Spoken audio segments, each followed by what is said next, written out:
নবী রহমাতুল লিল আলামিন বসে রয়েছেন মসজিদে নববীতে। জিবরিল আমিন নাজিল হলেন, হাতে একটা রেশমি রুমাল। নবী আমার বলছেন, জিবরিল তোমার হাতে ওটা কি বলো? জিবরিল আমিন বলেন, ইয়া রাসূলুল্লাহ আপনার নাতি পৃথিবীর বুকে আসবে, তার নাম নিয়ে এসেছি রেশমি রুমালে। কিছুক্ষণ পরে বলা হলো, কি নাম দেখো দেখাও। তাহলে দেখা হলো হারুন আলাইহিস সালামের ছেলের নাম সাব্বার। এই যে সাব্বির আর সাব্বার দুটো ছেলে, আর এই আরবি অনুবাদ করলে হাসান এবং হোসাইন হয়। তো বড় নাতির নাম আপনার হাসান। আবার খবর আসলো, নবীজি আপনার বড় নাতির জন্ম হয়েছে। জন্ম হলো, নবীজি নাম রাখলেন। সময় চলে গেল, 1 বছর অতিবাহিত হলো। এবার চতুর্থ হিজরি আসলো। চতুর্থ হিজরির সময়তে দয়ার নবী মায়ার নবী রহমাতুল লিল আলামিন মসজিদে আবার বসেছেন। নবীজির চাচি একজন, যার নাম হলো উম্মে ফাদল রাদিয়াল্লাহু তাআলা আনহা, ছুটে আসলেন নবীজির দরবারে।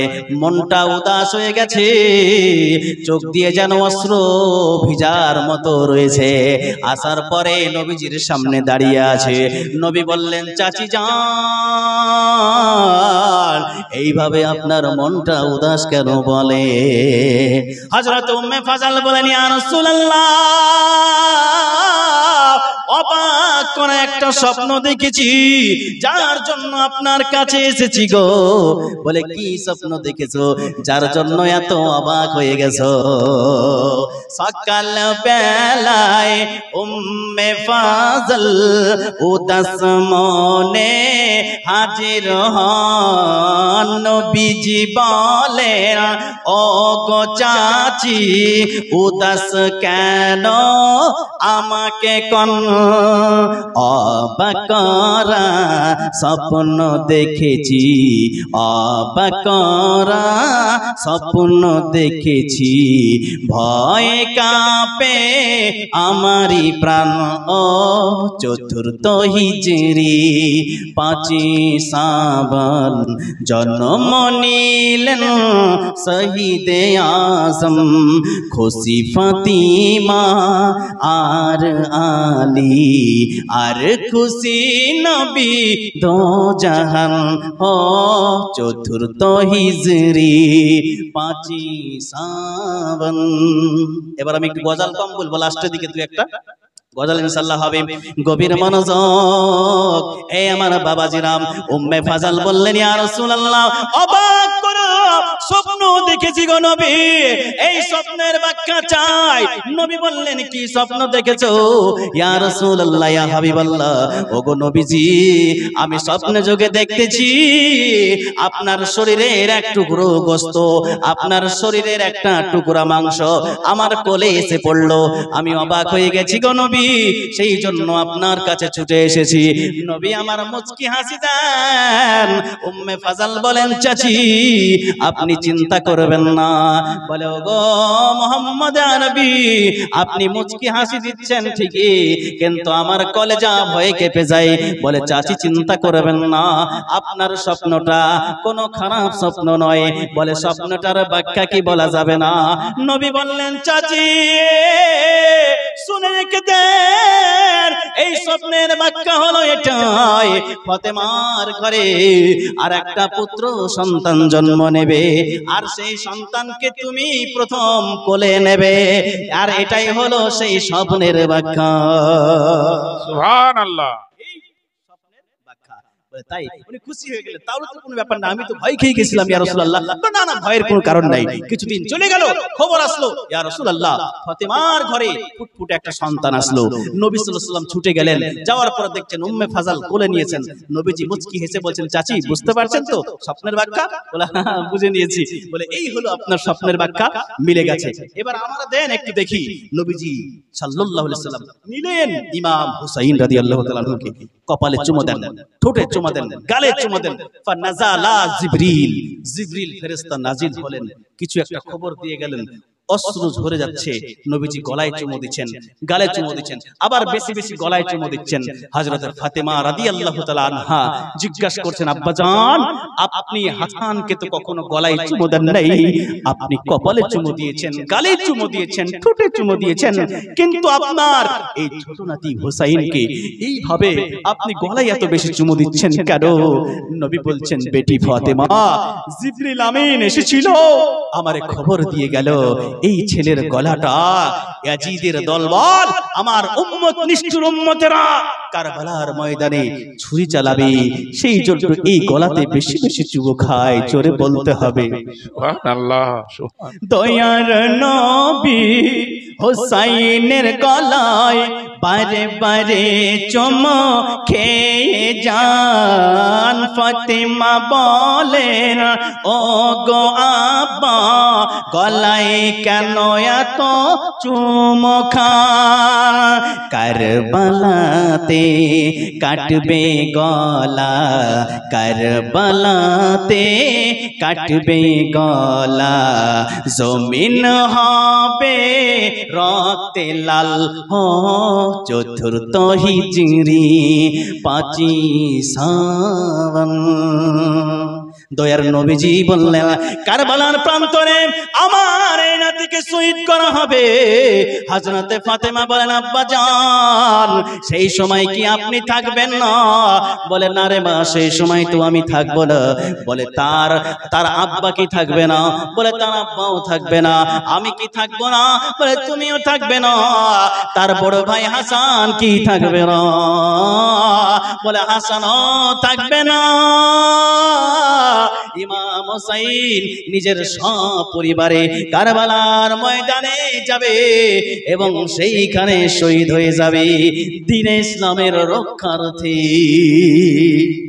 ইমাম হুসাইন রাদিয়াল্লাহু তাআলা আনহু যদি কারবালায় না যেতেন তাহলে দ্বীন ইসলামটা না মানে বিভিন্ন নোংরামির ভিতরে চলে আসতো, কারণ তিনাকে সেই সময় মোকাবেলা করতে হয়েছে ইয়াজিদের, তাই কিনা? অনেক মানুষ বলে যে ইমাম হুসাইন ক্ষমতা পাওয়ার লোভে গেছিল। জোরে বলেন নাউজুবিল্লাহ। এরা একটা শয়তান। আল্লামা জালালউদ্দিন সুয়ুতী রাহমাতুল্লাহ আলাইহি তিনি স্পষ্ট লিখেছেন, ইয়াজিদ আদেশ করেছিল হযরতে হুসাইনকে শহীদ করার জন্য। আর এরা বলে যে ইয়াজিদের কোনো দোষ ছিল না। ইয়াজিদের দোষ ছিল কি ছিল না? আপনারা এমন করে বলছেন মনে ছিল না? পেছনে ভাইরা, ছিল না। ইয়াজিদ দোষী ছিল, ডাইরেক্ট ইনভলভ ছিল এতে, যে শহীদ করতে বলা হয়েছিল। আপনি ভাবেন তাহলে যারা ইয়াজিদের প্রশংসা করে ইয়াজিদকে বাঁচাতে চায় তারা বাঁচাক, আমাদের কোনো যায় আসে না, কিন্তু আমরা হুসাইনি হয়ে থাকতে চাই। জোরে বলুন ঠিক কিনা? সুবহানাল্লাহ। হুসাইনি হয়ে থাকবো, হুসাইনের সঙ্গে থাকবো, কারণ নবীজি বলেছেন, আল হাসান ওয়াল হুসাইন সাইয়্যিদা শাবাবি আহলিল জান্নাহ। হাসান হুসাইন জান্নাতের যুবকদের সর্দার। তাহলে যারা জান্নাতের যুবকদের সর্দার হয়ে থাকবে, তাহলে আমরা তাদের সাথে থাকলেই তো লাভ, নাকি? ইয়াজিদের কি ঠিকানা হবে সে দেখে নেয়, ও কথা বলে আমাদের লাভ নাই। আমরা হুসাইনের কথা বেশি বেশি বলবো, একটু জোরে বলতে হবে সুবহানাল্লাহ। পৃথিবীর জমিনে একজন ব্যক্তি বলছে, আমি হুসাইনকে ভালোবাসি, আহলে বাইতকে ভালোবাসি, নবীজিকে ভালোবাসি, আল্লাহকে ভালোবাসি, নামাজ পড়ি, সব করি। মাকে কষ্ট দিয়েছে, মার মনে ব্যথা দিয়েছে। আচ্ছা বলুন, এই মানুষটার কোনো ইবাদত কাজে আসবে নাকি? একটু আমি এই কারবালায় নিয়ে যাব শুধু মায়ের সম্পর্কে একটু কথা বলার জন্য। সেই জন্য এই জিনিসটা একটু বুঝিয়ে দিচ্ছি আপনাদের, একটু মনে রাখবেন মা কি জিনিস।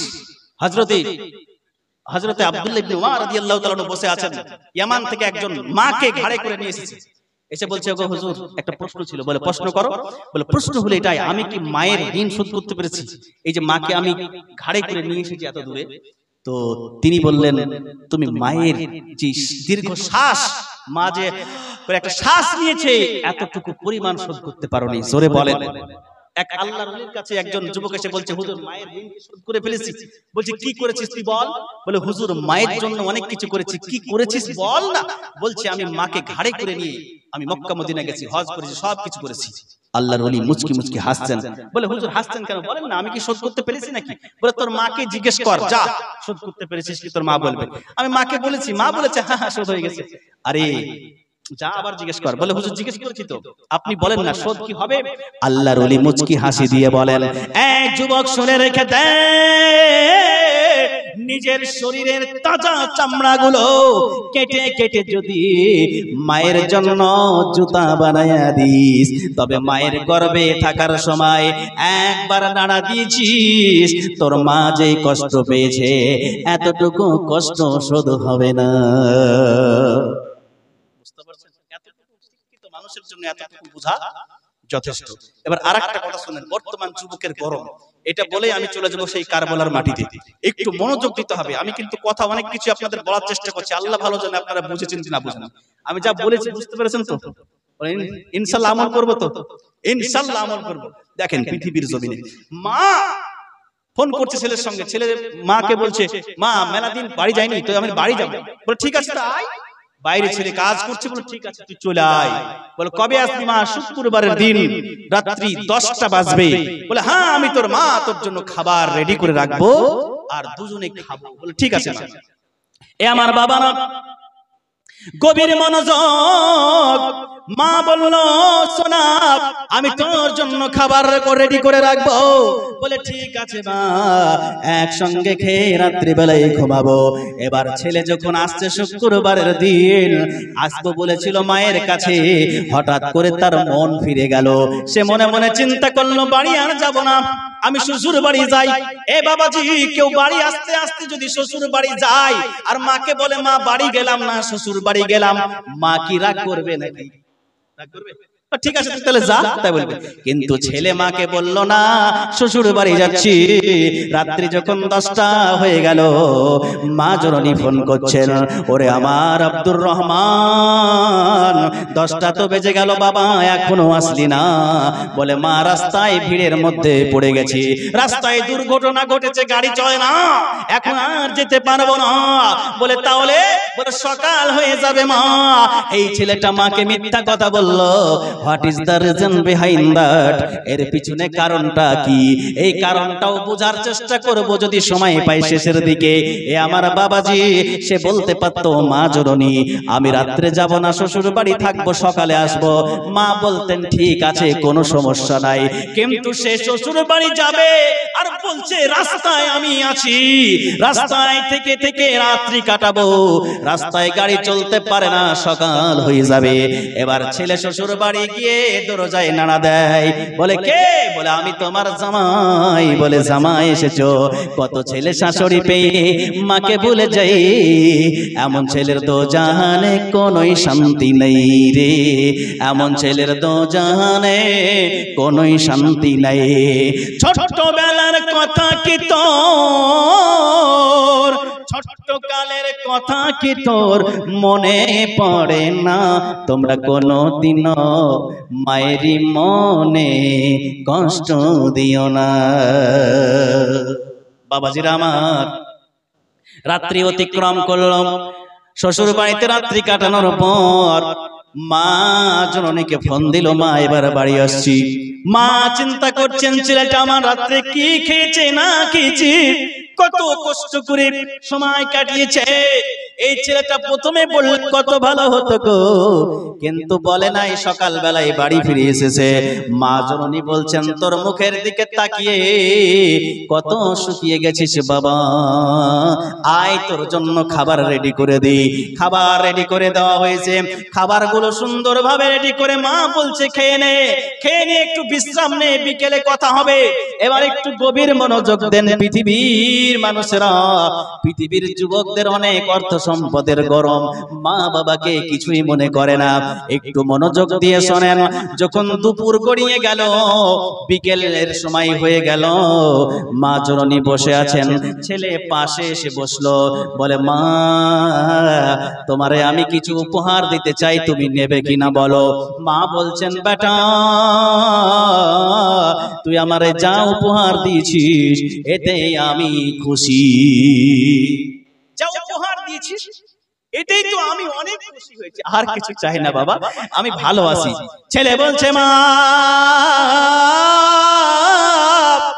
স্পেশাল কিছু চাও, স্পেশাল কিছু উপহার চাও, আমি তোমারে দেব গো, আমি তোমার দুধের ঋণ শোধ করে দিতে চাই। মা জননীর মনে কষ্ট লাগলো, আহারে তুই আমারে এত বড় কথা বললি। মা যদি বলতো বেটা দুধের ঋণ কখনো শোধ করা যায় না, তাহলে ছেলে বলতো কত লিটার দুধ খাইয়েছো বলো, আমি টাকা তোমারে দিয়ে দেব। কিন্তু মা জননী ছিলেন শিক্ষিতা নারী। মা বললেন বাবা দুধের ঋণ শোধ করবি? বলে হ্যাঁ মা, তুমি বলো কি চাও বলো। মা জননী বললেন আমি কিছুই চাই না, বাজার থেকে আমার জন্য একটা কলা নিয়ে এসে দে। কলা কলা একটা সুন্দর দেখে কলা নিয়ে এসে আমরা দিয়ে খাবো। ছেলে বলল মা একটা কলা দ্বারা এইভাবে কি দুধের ঋণ শোধ হয় নাকি? মা বললেন আগে জানি আই, তারপরে বাকি কথা হবে। এবার ছেলে চলে গেল বাজারে, সুন্দর দেখে একটা কলা নিয়ে এসে মায়ের সামনে হাজির করলো। মা জননী বললেন এ ছেলে এখন তো আমি কলাটা খাবো না, তোর কাছে রেখে দে। বলে মা কখন খাবে বলো? বলে তোর কাছে কাছে রাখবি, আমি যখন চাইবো তখন আমারে দিবি। বলে মা এইভাবে নিয়ে বেরিয়ে কি লাভ, তুমি খেয়ে নাও না। বলছে বাবা রে মায়ের দুধের ঋণ শোধ করবি, একটা দিন কি মার জন্য কষ্ট করতে পারবি না? পারবো, কোনো ব্যাপার নাই, ঠিক আছে আমার কাছে রাখলাম, তুমি যখন বলবে তখন তোমার দেব, ঠিক আছে তো? বলে হ্যাঁ ঠিক আছে। আমার বাবারা আসরের সময় চলে গেল, মাগরিবের সময় চলে আসলো। মা মাগরিবের নামাজ পড়ে বসে, ছেলে এসে বলছে মা কলাটা কি খাবে না? বলছে বাবা এত বিরক্ত করিস কেন, মায়ের দুধের ঋণ শোধ করবি তো এত ব্যস্ত হচ্ছিস কেন? বলে মা তাহলে বলে এখনো খাবো না, আমি তোর কাছে যখন চাইবো তখন তুই দিবি। সন্ধ্যা নেমে এলো, মাগরিবের নামাজ তো হলো, এবার এশার সময় হয়ে গেল, এশার আজান হয়ে গেল। মা জননী এশার নামাজ আদায় করে খাওয়া দাওয়া করে বিছানায় শুয়ে রয়েছেন। এবার বলছে ছেলে এসে কলাটা হাতে নিয়ে, ওগো মা জননী এই দেখো কলাটা একটু খেয়ে নাও। বলছে আমার ছেলে আমি কি তোকে ডেকেছি? বলে না মা আমি নিজে আসলাম, রাত্রি হয়ে গেল, রাত্রি তো হয়ে গেল, এখনই ঘুমিয়ে পড়বো, আর আবার কখন তুমি খাবে একটু বলো। বলে কলাটা তোর কাছে রাখ, আমার যখন ইচ্ছা তখন চাইবো, এমন হতে পারে রাতেও চাইতে পারি, এমন হতে পারে দিনেও চাইতে পারি। মায়ের দুধের ঋণ শোধ করবি বলছিস, আর এত বারবার বিরক্ত করছিস, সেটা কেমন ছেলে? বলে মা আর বিরক্ত করব না, তোমার যখন খুশি চাইবে আমি তোমারে দেব।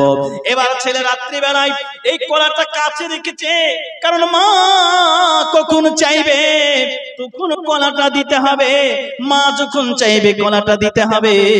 বুকের উপরে রেখে ঘুমিয়ে গেছে।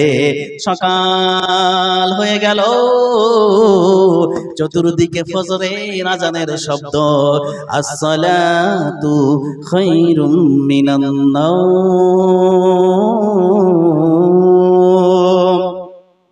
ফজরের আজান হলো, মা জননী ঘুম থেকে উঠে উযু বানায়া নামাজ আদায় করে কোরআন তেলাওয়াত করে ছেলেকে ডাক দেয়, আব্দুর রহমান কলাটা নিয়ে আয় বাবা, সকালবেলায় বিস্কুট দিয়ে খাবো, একটু ক্ষুধা পেয়েছে। ছেলের খবর নাই, এত ঘুম দিয়েছে, এত ঘুমায়, আর কোনো চালা নাই। দরজায় বাড়ি, বলে আব্দুর রহমান এই দে কলাটা আমি খাবো। ছেলে ধড়পড় করে বেরিয়েছে, বলছে মা কি হলো? বলে কলাটা দে একটু খাবো, সকাল হয়েছে, বিস্কুট দিয়ে খাবো, খিদে লেগেছে। ছেলে বলছে মা দাঁড়াও নিয়ে আসছি। ঘরের ভিতরে যাওয়ার পরে আবার ঘুরে এসে বলছে মা একটু দাঁড়াও, বাজারে যাবো আর তোমার জন্য টাটকা কলা কিনে নিয়ে আসবো। মা বলছে কেন, ওই কলাটা কোথায়? বলে মা সেটা নাই। বলে কি হয়েছে সেটা? বলে মা ওটা রেখেছিলাম বুকের ওপরে, রাত্রে কখন পিঠের নিচে পড়ে গলে গেছে গো মা, সেই জন্য নষ্ট হয়ে গেছে। একটু দাঁড়াও, বাজারে যাব আর কলা নিয়ে আসবো। মা বলছে আব্দুর রহমান আর কলা আনা লাগবে না। মা তুমি কি কলা খাবে না? বলে না না না। তাহলে যে কলা খেতে চেয়েছিলে বাবা তোরে শিক্ষা দেওয়ার জন্য। বলে মা কি শিক্ষা দিলে? আমি কিছুই বুঝলাম না। মা জননী ডাক দিয়ে বলে এখনো বুঝতে পারিসনি? তুই যখন ছোট শিশু ছিলিস তোকে ডান পাশে রেখেছি, তুই পেশাব করে করে ভিজিয়ে দিয়েছিস। তোকে বাম পাশে রেখেছি, তুই পেশাব করে করে ভিজিয়ে দিয়েছিস। যখন দুই পাজর ভিজিয়ে দিয়েছিস বাবা, তোকে বুকের উপরে রেখেছি, তুই বুকের উপর থেকে পড়ে যাবি বলে কত রাত দুই চোখের পাতা বুঝি নাই, আর একটা কলা একটা রাত্রি হেফাজত করতে পারিসনি। আর বলছিস মায়ের দুধের ঋণ শোধ করবি। মায়ের দুধের ঋণ শোধ করা যায় না। আল্লাহ রাব্বুল আলামিনের আদেশ স্পষ্ট, কাযা রাব্বুকা আল্লা তা'বুদু ইল্লা ইয়্যাহু ওয়া বিল ওয়ালিদাইনি ইহসানা, যে ইবাদত করবে রবের, তারপরে মা বাবার সঙ্গে সৎ ব্যবহার। যদি সৎ ব্যবহার মা বাবার সঙ্গে ঠিকঠাক না করা যায়, আর যদি মা বাবা কষ্ট পেয়ে যায়, কাবা শরীফের চাতালে সব যে সেজদা দেন তাও কাজ হবে না, মদিনায় গেলেও কাজ হবে না। অথচ আমরা নবীজির প্রেমে বিভিন্ন গজল গেয়ে গিয়ে মদিনা যেতে চাই, আর দেখি যে মা বাবাকে কষ্ট দিয়েছি বাড়িতে, এটা করা যাবে না। একটু আমার সঙ্গে মদিনার প্রেমে একটা ছোট্ট গজল, তারপরে চলে যাব কারবালায়। ইনশাআল্লাহ এখানেই সমাপ্তি করে দেব। কে যাবি রে চল না সোনার মদিনায়, কে যাবি রে চল না সোনার মদিনা, সালাম আমি করব গিয়ে, সালাম আমি করব গিয়ে নবীজি রওজা।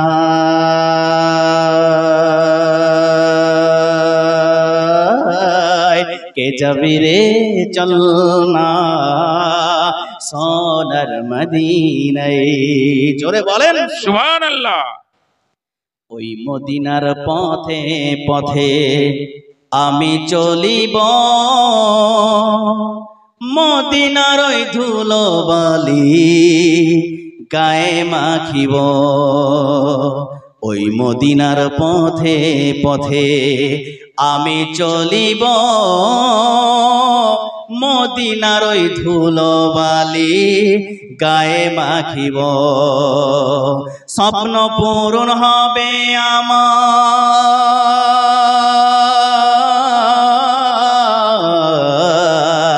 স্বপ্ন পূরণ হবে আমার গেলে সে থায়।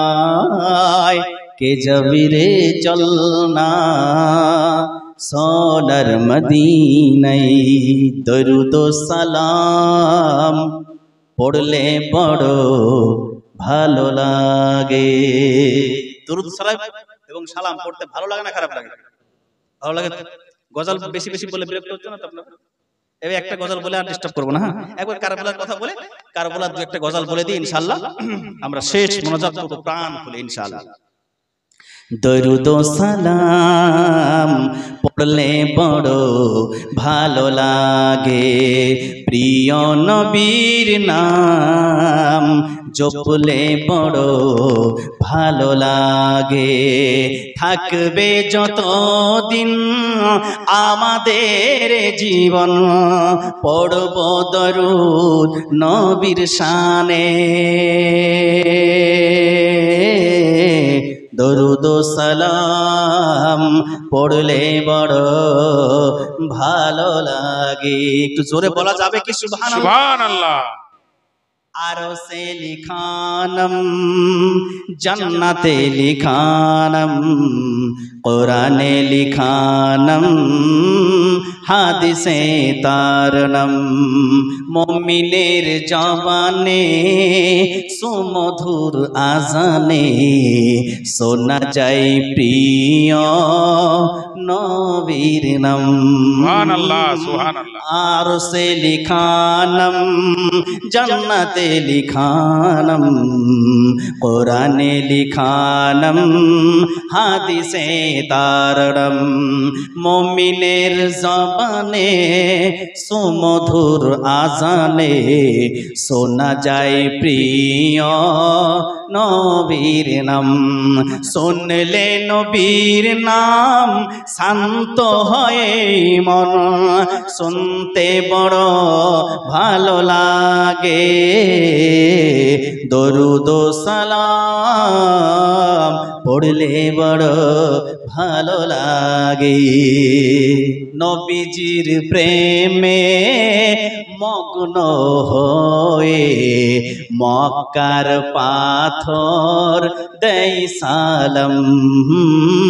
বৃক্ষলতার বনের হরিণী জানাই নবীকে আসসালাম। হযরত আলী রাদিয়াল্লাহু তাআলা একদিন যাচ্ছেন নবীজির সঙ্গে, তো সালামের আওয়াজ ভেসে আসছে, আসসালামু আলাইকা ইয়া রাসূলুল্লাহ, আসসালামু আলাইকা ইয়া হাবিবাল্লাহ। চতুর্দিকে তাকিয়ে দেখেন কোনো মানুষ নাই, কোনো পশু নাই, কিচ্ছু নাই। কোথা থেকে আওয়াজ আসছে? নবীজি আওয়াজ কোথা থেকে? বলে যাও ওইখানে চলে যাও। যাওয়ার পরে দেখা গেল একটা পাথর থেকে সালামের আওয়াজ আসছে। জোরে বলেন না সুবহানাল্লাহ। সেই জন্য নবী বলেন, ইন্নী লা আরাফু হাজারান বি মক্কাতা কানা ইউসাল্লিমু আলাইয়া ক্বাবলা আন উবআসা ইন্নী লা আরাফুহু আল আন। নবীজি বলছেন, আমি পৃথিবীতে আসার পূর্বে থেকেই একটা মক্কার পাথর আমার প্রতি সালাম পাঠ করত, আমি সেই পাথরকে আজও ভুলি নাই। জোরে বলেন সুবহানাল্লাহ। আজও সেই পাথরকে চিনি। তাহলে নবীজির একটা পাথর হিসাবে নবী তাকে ভুলে নাই, সালাম পড়ার কারণে, দরুদ পড়ার কারণে। তাহলে আমরা নবীজির উম্মত হয়ে যদি সালাম এবং দরুদ পড়ি, নবীজি আমাদের ভুলে যাবে, তাই না? কি বলবে? সেই জন্য বেশি বেশি দরুদ সালাম নবীজির মুহাম্মদের চাই। তো কি বলছে, কত সুন্দর দেখেন, নবীজির প্রেমে মগ্ন হয়ে মক্কার পাথর দেয় সালাম। বৃক্ষলতার বনের হরিণী জানাই নবীকে আসসালাম। মানব হইয়া অবহেলায় পড়িয়া রইলি নবীজিকে ভুলে। দরুদ ও সালাম পড়লে বড় ভালো লাগে। প্রিয় নবীর নাম জপলে বড় ভালো লাগে। সুবহানাল্লাহ এবার একটু গভীর মনোযোগ দেখেন, পৃথিবীর জমিনে কোন মা বাবা কি চায় যে তার ছেলে মারা যায়? তাই নাকি? মা বাবা রাগে বলে দেয় যে তুই মরে গেলে ভালো হতিস, তুই মরে গেলে ভালো। কিন্তু কারবালার মাটিতে একটা মা বলছে, তুই যা, শহীদ হয়ে যা, তুই যা, মরে যা, তাহলেই তো আমার স্বপ্নটা পূরণ হবে। এ বন্ধু গভীর মনোযোগ, হযরতে ফাতেমাতুজ জোহরা রাদিয়াল্লাহু তাআলা আনহার প্রাণ প্রিয় পুত্র হযরতে ইমাম হুসাইন রাদিয়াল্লাহু তাআলা নিজের সব পরিবারে কারবালার মাটিতে পৌঁছালেন। 7 তারিখ পানি নাই, 8 তারিখ পানি নাই, 9 তারিখ পানি নাই। হে বন্ধু আমার, রাত্রিতে এইরকম একটা সিচুয়েশন, ছোট ছোট বাচ্চাদের জন্য পানি বন্ধ, বনের জীবজন্তু পানি খায়, বাধা নাই। এ বন্ধু, পশু পাখি পানি খায়, বাধা নাই, সবাই পানি খায়, বাধা নাই। বাধা শুধু আসগারের বেলায়। ফোরাত নদীর পানি রে বন্ধ করে দিল রে, কাছে যেতে দিল না সেথায়। পশু পাখি খাইলো, কেউ বাধা না দিল। পশু পাখি খাইলো, কেউ বাধা না দিল। বাধা শুধু হোসাইনের বেলায়, বাধা শুধু আসগারের বেলায়। এইরকম জালিম মানুষ পাওয়া যায় যে ছোট ছোট শিশুদের জন্য পানি বন্ধ। তাহলে এই জালিমদের যারা প্রশংসা করে, তারা তার চাইতে বড় জালিম। জোরে বলেন ঠিক কিনা? আমরা কখনো তো প্রশংসা তাদের করতে পারবো না। বন্ধু আমার, ও বাবাজি, এবার কারবালার প্রান্তরে এইরকম একটা সিচুয়েশন, কঠিন পরিস্থিতি তৈরি। আর কারবালার পাশে বাড়িতে একটা বৃদ্ধা মেয়ে বাস করতেন। কারবালার ময়দান সংলগ্ন একটা বৃদ্ধা মেয়ে বাস করতেন। তার মনে বড় আশা ছিল, যদি কোনোদিন এমন একটা সুযোগ আসে যে আমার ছেলে শহীদ হয়ে যাবে, আমি হব শহীদের মা, তাহলে কতই না ভালো হবে। এ আমার বাবা একমাত্র ছেলে 15 দিন আগে বিয়ে দিয়েছে। হঠাৎ করে যখন বৃদ্ধা মহিলা শুনতে পেল কারবালার মাটিতে ইমাম হুসাইন রাদিয়াল্লাহু তাআলা আনহু কষ্টের মধ্যে, মুসিবতের মধ্যে, পরিবার বর্গকে নিয়ে কষ্টের মধ্যে রয়েছেন, খাবার বন্ধ, পানি বন্ধ, এইরকম একটা সিচুয়েশন, মেয়েটার মনে স্বপ্ন জাগলো। রাত্রি আশুরা, রাত্রি বন্ধু, মেয়েটা মনে মনে চিন্তা করছে, আজকে 15 দিন আগে ছেলের বিয়ে দিলাম, এখন যদি ছেলেকে বলি যা কারবালার ময়দানে শহীদ হয়ে যা, ছেলে বলবে আমার মা কত বড় স্বার্থপর মা, নিজের স্বার্থের জন্য নতুন বিয়ে করেছি, সেই মেয়েটার কি হবে, তার জীবনের কথা ভাবলো না, নিজের স্বার্থ পূরণের জন্য আমারে শহীদ হতে বলে। মা নিজে বিভিন্ন কথা ভাবছেন, কি করে আমার ছেলেকে বলবো যা কারবালার মাটিতে যা, আমার নবী পাকের আহলে বর্গকে যারা কষ্ট দেয় তাদের বিরুদ্ধে গিয়ে লড়াই কর, লড়াই কর, আর সেইখানে লড়াই করতে করতে শহীদ হয়ে যা, আমি এটা চাই। কিন্তু আমার ছেলেকে বলবো কি করে, 15 দিন আগে বিয়ে দিয়েছি, এখন বলা যায় নাকি? 15 দিন আগে বিয়ে দিয়েছি, এখন বললে বলবে স্বার্থপর, কি করা যায়, কি করা যায়? আবার যখন রাত একটু গভীর হলো, সে চিন্তা করলো যদি না আজকে বলি তাহলে আর কোন সুযোগ হয়তো আসবে না, যেহেতু বহুদিনের স্বপ্ন আমি শহীদের মা হতে চাই। এ আমার বাবা একটু গভীর মনোযোগ দেন, কেমন মা আর কেমন ছেলে। এবার যখন মা, বৃদ্ধা মা রাত্রি বেলায় দরজায় কড়া নাড়লেন, দরজায় বাড়ি দেন, ছেলে এসে দরজা খুলে বলে, মা কি ব্যাপার, এত রাত্রে তোমার পেটে ব্যথা নাকি, শরীর খারাপ নাকি গো মা, এত রাত্রে দরজায়, সামনে কি ব্যাপার বলো। মা বলছেন, বাবা আমার পেটে কোনো জ্বালা নাই, আমার পেটের কোনো রোগ নাই, আমার শরীর অসুস্থ নয়, একদম সুস্থ আছে, তবে মা এই রাত্রে এখানে কেন? বলে, বেটা মনে আমার স্বপ্ন জেগেছে। বলে, কি স্বপ্ন বলো? বলে, স্বপ্ন হলো এটাই যে তুই যাবি কারবালার মাটিতে আর শহীদ হয়ে যাবি, আমি হব শহীদের মা। ছেলে বলছে, মা বুঝলাম না কি বলতে চাও, একটু খুলে বলো গো মা, একটু খুলে বলো।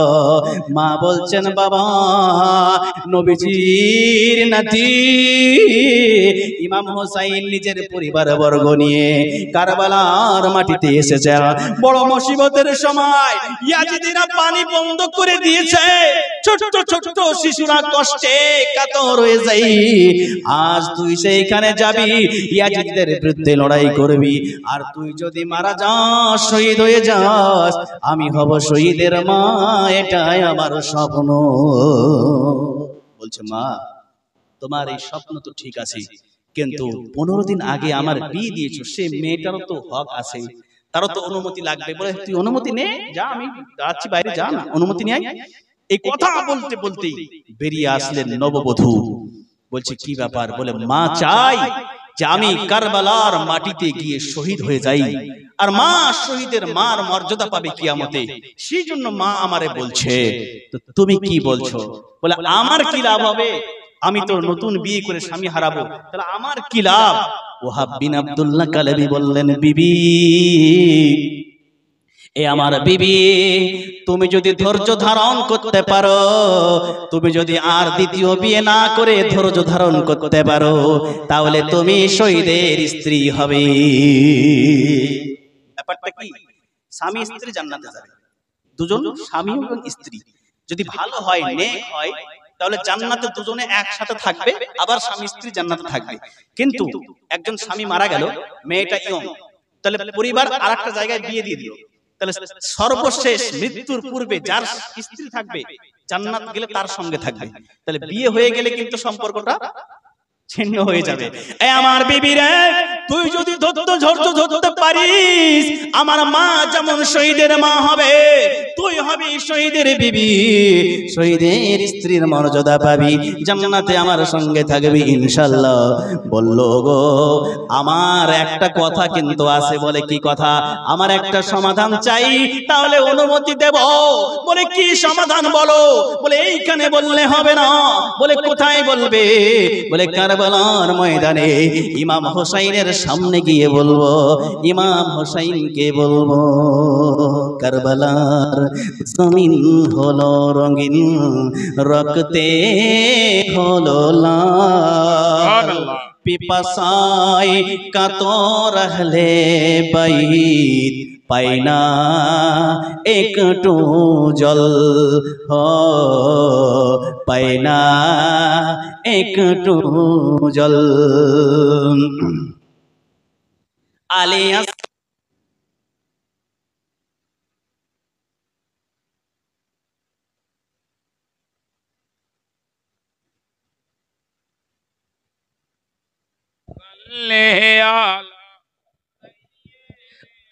আলী আসগর আলী আকবর পানি পানি করে যায়,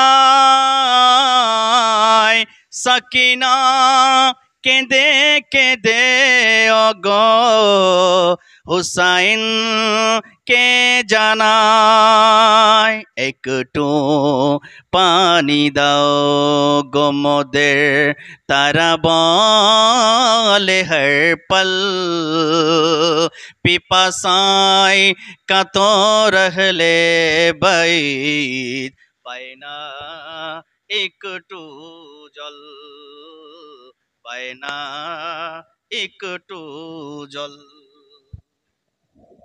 কারবালার জমিন হলো রঙিন।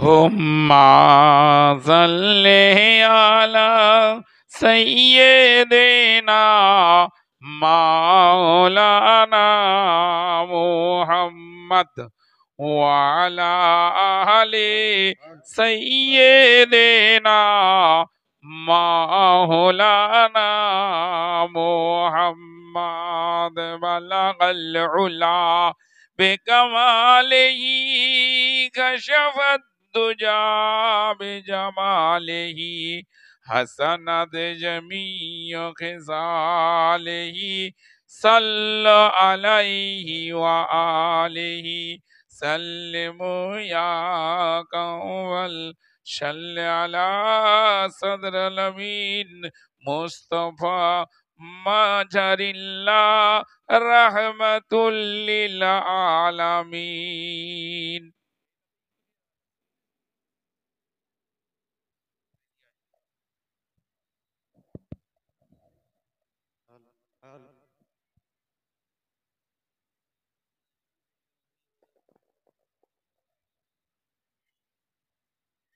Hello, hello, hello, hello, hello, hello, hello, hello, hello, hello, chicky, hello, hello.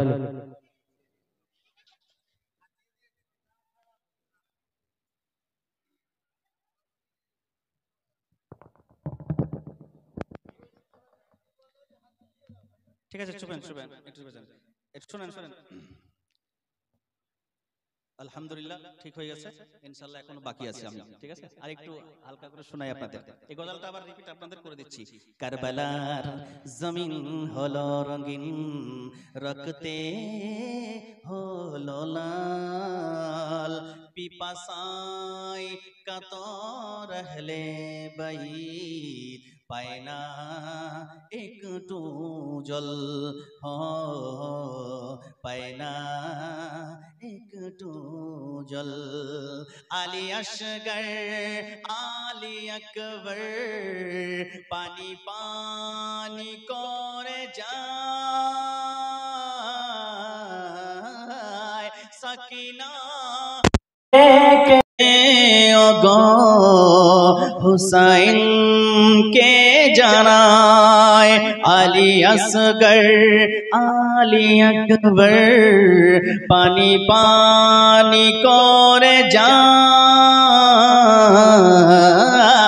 पिपासाय Qatar रहले भाई एक तो पानी नाय एक तो पानी दो गो मोदेर एक तो पानी दो गो मोदेर तारा बाले हर पल पिपासाय कतर रहले भाई पैना एक तो जल हो पैना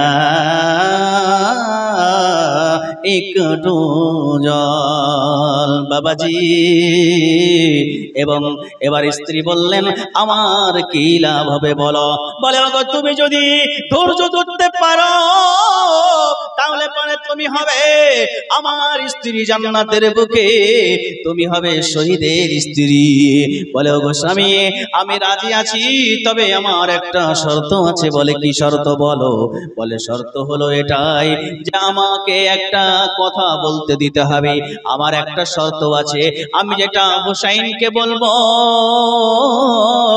হুসাইন যদি শর্তে রাজি হয়ে যাই তাহলে পারে আমার কোনো আপত্তি নেই আপনি কারবালায় শহীদ হয়ে যাবেন ঠিক আছে তাহলে চলো আমরা রওনা দেই এবার যখন রাত্রি শেষ মুহূর্তে হয়ে যাচ্ছে বন্ধু দুইজনে আর নিজের আপনার তিনজন মিলে চলতে শুরু করলো বৃদ্ধা মেয়েটি তার নব পুত্রবধূ এবং পুত্র দুইজনকে দুই হাতে নিয়ে কারবালার মাটিতে হযরত ইমাম হুসাইনের খিমার কাছে একদম ফজর যখন শেষ হয়ে যাওয়ার মুহূর্ত এই সময় গিয়ে উঠেছে এবং বলছে হুসাইনের খিমা কোনটা বলে ওইখানে ইমাম হুসাইন আছে অনুমতি নিয়ে ভিতরে প্রবেশ করে বলেন ওগো হুসাইন বড় আশা নিয়ে আপনার কাছে এসেছি ইমাম হুসাইন বললেন মারে আজকে দেওয়ার মতোই কিছু আমার কাছে নেই মেয়েটি বলল হুজুর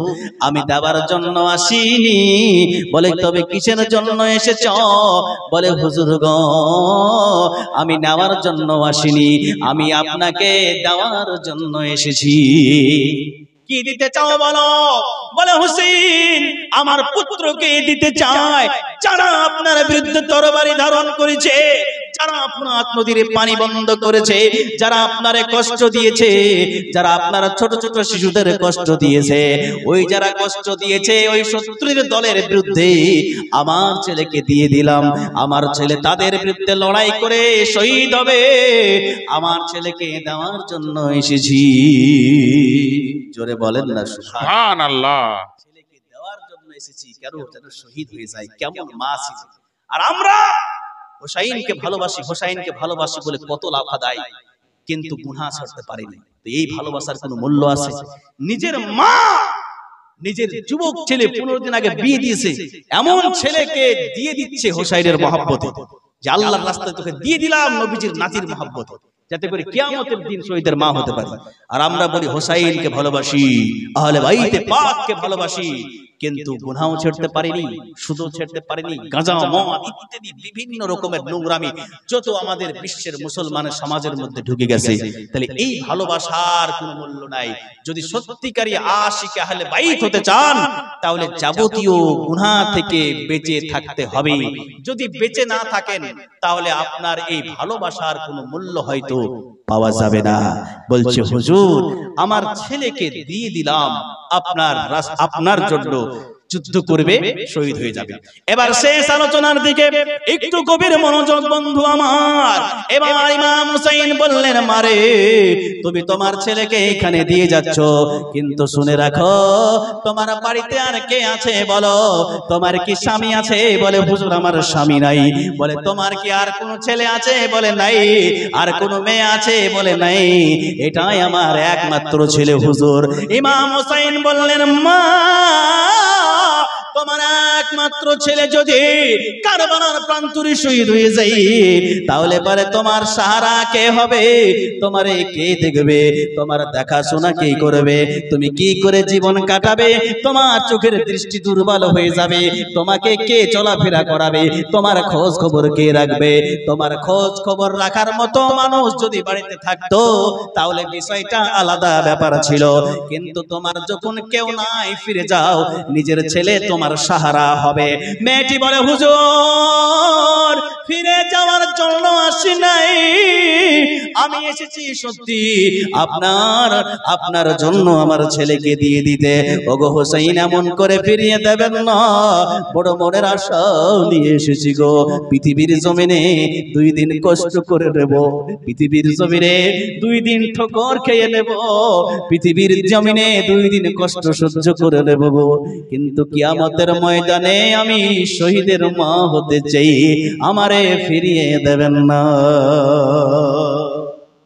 সুযোগটা দেন, আবার ফিরিয়ে দেন না। ঠিক আছে, বারবার যখন বলছো, বলে তাহলে তোমার ছেলেকে নিয়ে এসো। বলে হুজুর আমার বৌমা একটা কথা আপনাকে বলতে চাই। বলে কি বলতে চাই? ছেলে এবং বৌমাকে নিয়ে হাজির। বলে হুজুর এই হলো ছেলে, এই হলো বৌমা, নতুন বিয়ে দিয়েছি 15 দিন আগে। বলে 15 দিন আগে? বলে মেয়েটার জীবন? বলে হুজুর মেয়েটা কিছু আপনাকে বলবে তো।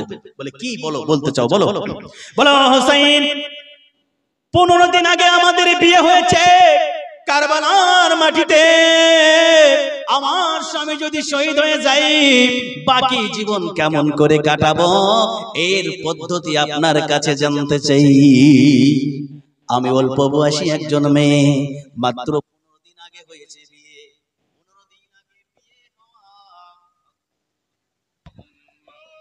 সাল্লে আলা সাইয়্যিদিনা মাওলানা মুহাম্মদ ওয়া আলা আলি সাইয়্যিদিনা মাওলানা। সাল্লাল্লাহু আলা মুহাম্মাদিন সাল্লাল্লাহু আলা। ওয়াজটা অনেক ডিস্টার্ব হলো, যাই হোক বিরক্ত আপনারাও হয়েছেন, আর এইভাবে ডিস্টার্ব হয়ে গেলে ওয়াজের যে মনোযোগটা একটু নষ্ট হয়। যাই হোক, এবার কি বললো, আমাকে একটা পদ্ধতি বলেন যে বাকি জীবনটা আমি কাটাবো কিভাবে, যেহেতু 15 দিন আগে আমি বিয়ে করেছি, তাহলে বাকি এই যে আমার যুবক বয়সটা এটা কাটবে কিভাবে? ইমাম হোসাইন বললেন, মারে তোমার জীবন কিভাবে কাটাবে বাকি জীবন, এটা কেমন করে বলবো, তো বুঝতে পারছি না। তো তুমি ফিরে যাও, এই কারবালার এই মর্মান্ত এই জীবন, এই যে সময়টা খুবই কষ্টের, এখন তুমি ফিরে যাও। মেয়েটি বলল, হুজুর ফিরে যাওয়ার জন্য আসি নাই। বলে তবে বলো কি করা যায়? বলে হুজুর আমার কাছে পদ্ধতি আছে। বলে পদ্ধতিটা বলো। বলে হুজুর আপনার মেয়ে সকিনাকে ডাকুন, আপনার মেয়ে সকিনাকে বলুন আমারে পছন্দ হয় কিনা একটু দেখে নিতে। আপনার মেয়ে সকিনাকে বলুন তার বাড়িতে আমার জীবন কাটাবো, তার বাড়ির জামা কাপড়গুলো কেচে কেচে, তার বাড়ির হাঁড়ি বাসনগুলো ধুয়ে আমি বাকি জীবনটা কাটিয়ে দেব, একটু বলেন আমারে কবুল করবে কিনা? বাকি জীবন এই বিপদে একা কাটা যায় না, আপনার পরিবারের মানুষের সেবা করে কাটাবো, কারণ এমন ভাবে আমি কি করে কাটাবো? বলে ঠিক আছে, তাই হলো, সব কিছু রেডি। এবার শেষ মুহূর্তটা আমি যেটা বলতে চাই, একটু মনোযোগ দেন। মায়ের ভালোবাসা, বিদায় নিয়ে চলে যাবে, যুদ্ধ হবেই কারবালার ময়দানে। ওয়াহাব বিন আব্দুল্লাহ কালবি মার কাছে অনুমতি নিয়ে ইমাম হোসাইনের কাছে অনুমতি নিয়ে যাচ্ছেন লড়াই করার জন্য। মা জননী ডাক দিয়ে বলেন, এ ওয়াহাব বিন আব্দুল্লাহ কালবি, এ আমার পুত্র, বড় কষ্ট করে তোকে লালন পালন করেছি, বড় কষ্ট করে যত্ন নিয়েছি রে বেটা। আজ তুই চলে যাচ্ছিস কারবালার মাটিতে, মনে রাখবি জীবিত ফিরে আসবি না। ওইখান থেকে জীবিত ফিরে যাদোটা আসিস, তুই শহীদ হয়ে তারপরে আসবি। এ আমার বাবাজিরা, যখন বলা হলো জীবিত ফিরে আসবি না, মায়ের চোখে জল, নিজের ছেলে হারিয়ে যাবে, কষ্ট তো লাগবে বন্ধু, কিন্তু আখিরাতকে আলোকিত করতে দুনিয়ায় কুরবানি দেওয়া লাগে।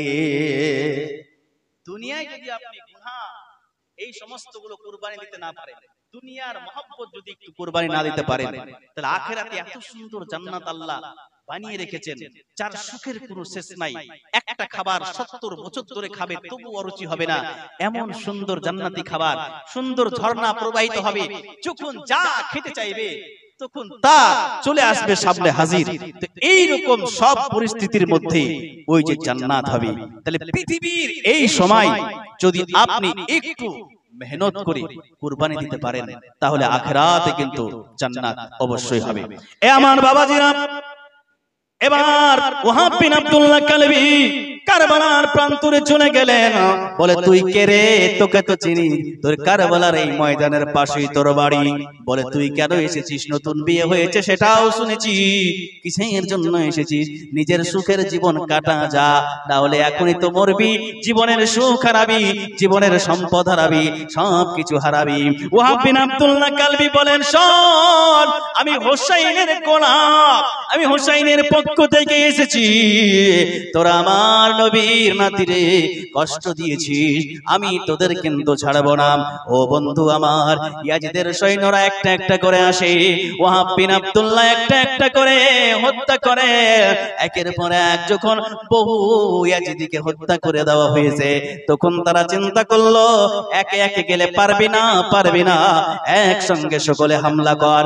একসঙ্গে যখন সকলে মিলে হামলা করে দিয়েছে, চতুর্দিক থেকে তীর আর বর্ষা বর্ষণ করতেছে, বল্লম মারতেছে। ওয়াহাব বিন আব্দুল্লাহ কালবি তীরের বিষে জর্জরিত হয়ে মাটিতে পড়ে গেলেন। হে বন্ধু আমার, বল্লম মেরে তরবারি মেরে শহীদ করে দিল। ইমাম হোসাইন ঘাড়ে করে নিয়ে মার কাছে দিলেন।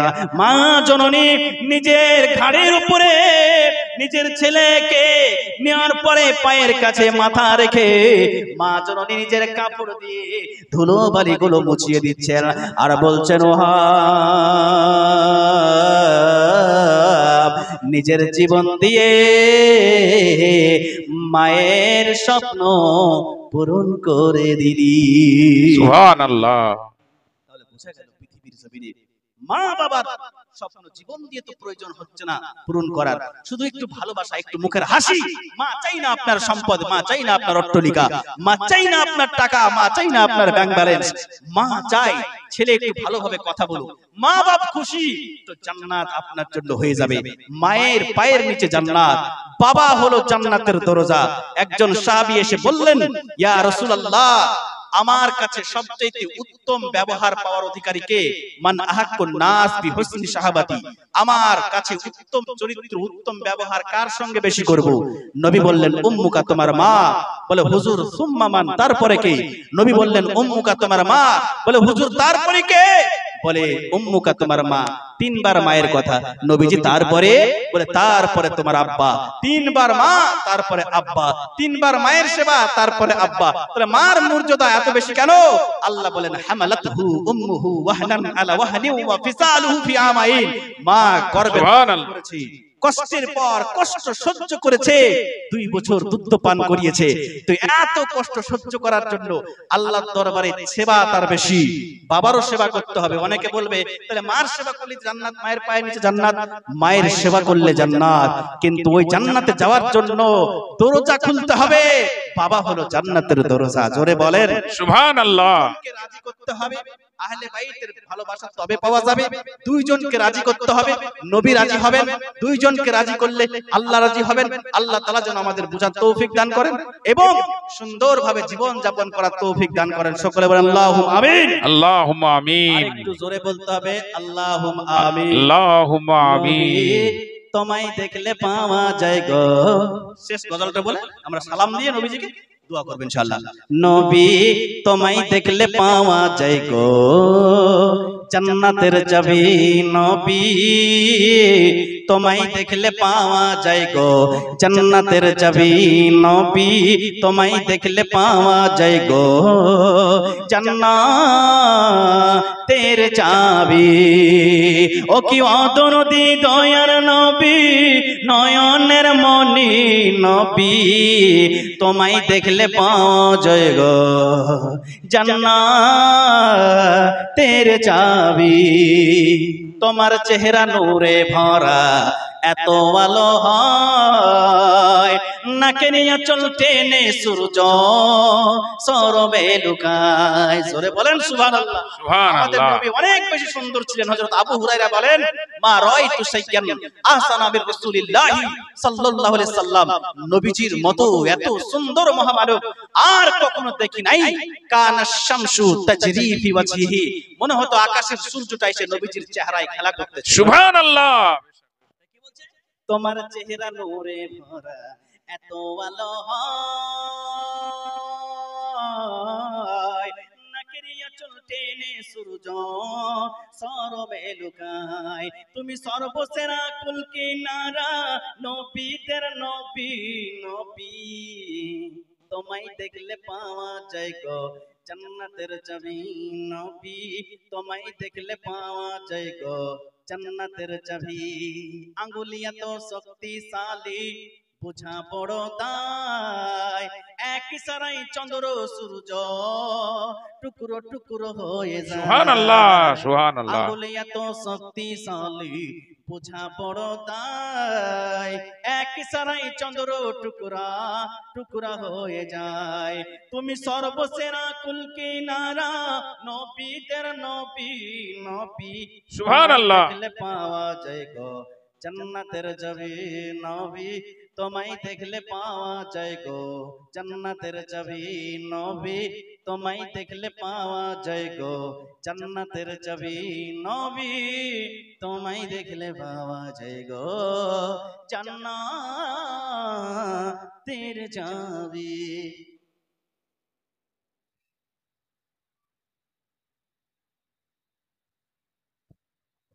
নবী সাল্লাল্লাহু আলাইহি ওয়াসাল্লামের প্রেম ভালোবাসায় সালাম দেব আমরা। ইয়া নবী সালামু আলাইকা ইয়া রাসূল, সালামু আলাইকা ইয়া হাবিব, সালামু আলাইকা সালাওয়াতুল্লাহ আলাইকা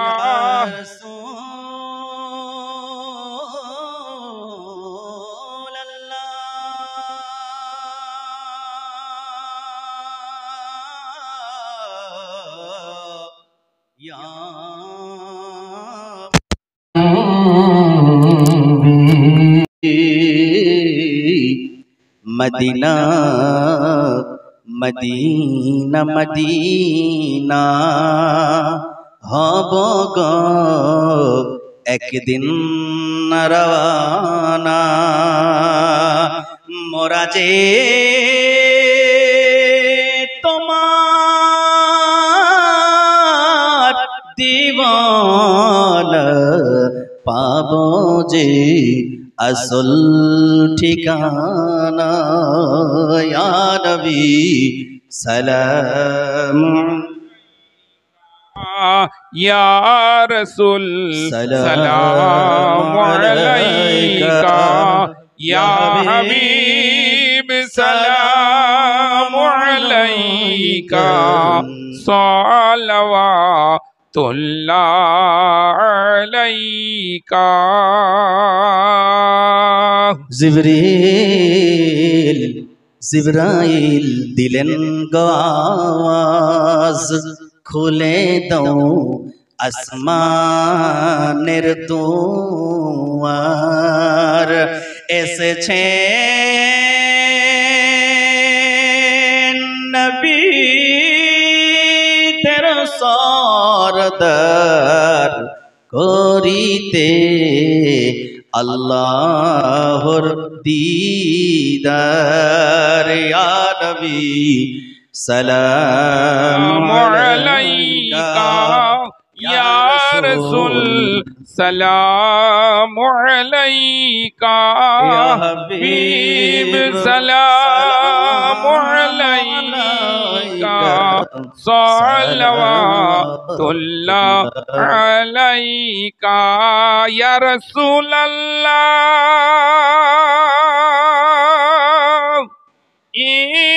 محفل হুজুর আপনারি নামে এ দরুদ হুজুর আপনারি শানে এ কিয়াম আপনার তাজিমে এ সালাম আপনার স্মরণে ইয়া নবী সালাম আলাইকা ইয়া রাসূল সালাম আলাইকা ইয়া হাবিব সালাম আলাইকা সালাওয়াতুল্লাহ আলাইকা السلام عليك يا رسول الله السلام عليك حبيب الله الصلاة والسلام عليك يا نورا من نور الله وعلى آلك وأصحابك سيدي يا رسول الله بلغ الأولى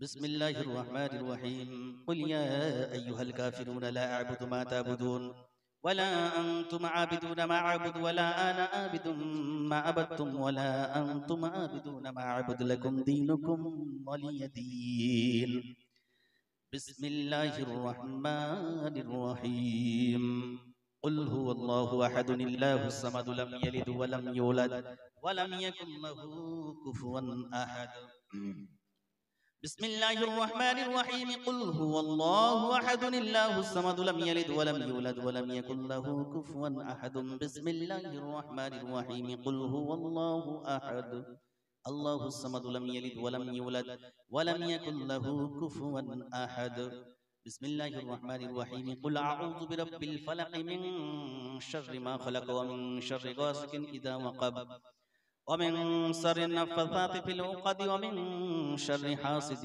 إذا حسد بسم الله الرحمن الرحيم قل أعوذ برب الناس مالك الناس إله الناس من شر الوسواس الخناس الذي يوسوس في صدور الناس من الجنة والناس بسم الله الرحمن الرحيم الحمد لله رب العالمين الرحمن الرحيم مالك يوم الدين إياك نعبد وإياك نستعين اهدنا الصراط المستقيم صراط الذين أنعمت عليهم غير المغضوب عليهم ولا الضالين آمين بسم الله الرحمن الرحيم ألف لام ميم ذلك الكتاب لا ريب فيه هدى للمتقين الذين يؤمنون بالغيب ويقيمون الصلاة ومما رزقناهم ينفقون والذين يؤمنون بما أنزل إليك وما أنزل من قبلك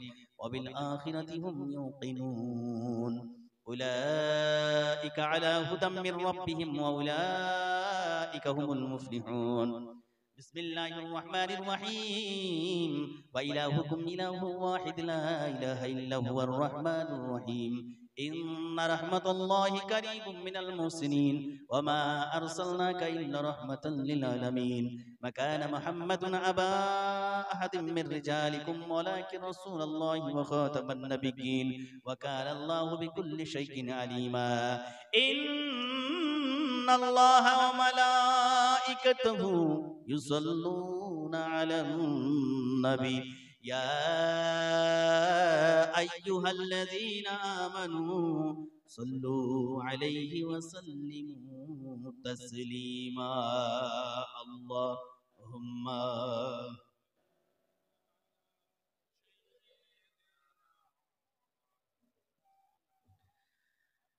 ওয়ালা আলি সাইয়্যিদিনা মাওলানা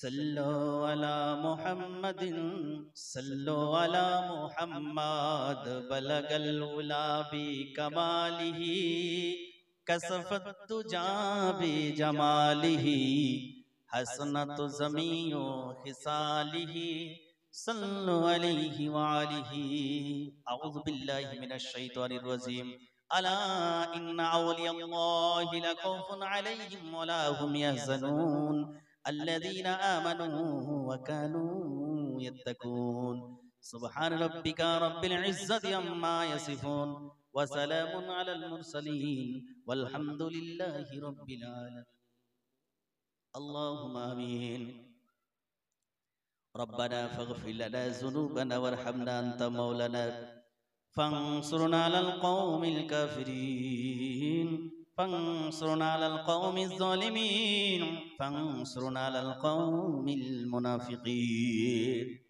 রব্বুল আলামিন সন্ধ্যা থেকে নিয়ে এতক্ষণ পর্যন্ত পবিত্র কোরআন এবং হাদিস থেকে যা কিছু আলোচনা করা হয়েছে, নাত শরীফ পাঠ করা হয়েছে, মানকাবাত পাঠ করা হয়েছে, বিভিন্ন গজল পাঠ করা হয়েছে, আল্লাহ এর মধ্যে যদি কোনো ভুল ত্রুটি হয়ে থাকে তুমি এগুলো ক্ষমা করে তোমার দরবারে কবুল করে নাও। এই সবগুলো এই নেকিগুলো সর্বপ্রথমে হাদিয়া স্বরূপ আমাদের প্রাণ প্রিয় নবী মুহাম্মদ আরবি সাল্লাল্লাহু আলাইহি ওয়াসাল্লামের পবিত্র রওজা মুবারকে পৌঁছে দাও। তারপরে আদম আলাইহিস সালাম থেকে নিয়ে ঈসা রূহুল্লাহ পর্যন্ত পৃথিবীর জমিনে যত আউলিয়া কেরাম, যত আম্বিয়া কেরাম এসেছে আল্লাহ সকলের পাক রূহে সবগুলো পৌঁছে দাও। তারপরে পরে সাহাবায়ে কেরাম, তাবে তাবিঈন, মুহাদ্দিসিন, মুফাসসিরিন, পৃথিবীর জমিনে যত আউলিয়া কেরাম, উলামায়ে কেরাম, শুহাদায়ে কেরাম ঘুমিয়ে আছে আল্লাহ সকলের কবরে সবগুলো পৌঁছে দাও। খাস করে শুহাদায়ে কারবালা নবীজির পরিবারের সদস্য যারা শহীদ হয়ে গেছে আল্লাহ কারবালার মাটিতে হাদিয়া স্বরূপ সবগুলো নেকিগুলো পৌঁছে দাও। বাগদাদের জমিনে আব্দুল কাদের জিলানী রহমাতুল্লাহ আলাইহি, যিনি তাওহীদের শিক্ষা দিয়েছেন, রিসালাতের শিক্ষা দিয়েছেন, দ্বীনে ইসলামের বাণী শিক্ষা দিয়েছেন, মানুষদের সঠিক পথে নিয়ে গেছেন, অন্ধকার থেকে তুলে সঠিক জায়গায় নিয়ে গেছেন, শিরিক থেকে মুক্ত করে মানুষকে হেদায়েতের দিকে নিয়ে গেছেন। বাগদাদের জমিনে শুয়ে আছে আল্লাহ, তার কবরে সবগুলো পৌঁছে দাও। হিন্দুস্তানের বুকে খাজা আজমিরি সনদি রহমাতুল্লাহ আলাইহি কষ্ট করে দিনের বাতি ঘরে ঘরে পৌঁছে দিয়েছে আল্লাহ। আজমিরের জমিনে শুয়ে আছে, তার কবরে সবগুলো পৌঁছে দাও। হে রব্বে কায়নাত, আমরা যারা তোমার দরবারে হাত তুলেছি, আমাদের আত্মীয় স্বজন, পাড়া প্রতিবেশী, গ্রামবাসী যারা কবরের জগতে চলে গেছে, জানি না কি অবস্থায় আছে আল্লাহ, খাস করে তাদের সকলের কবরে সবগুলো পৌঁছে দিয়ে আমাদের আত্মীয় স্বজনদের কবরে জান্নাতি বিছানা বিছিয়ে দিও মাওলা। আসমানি বালা আসমানে তুলে নাও, জমিনি বালা জমিনে দাফন করো।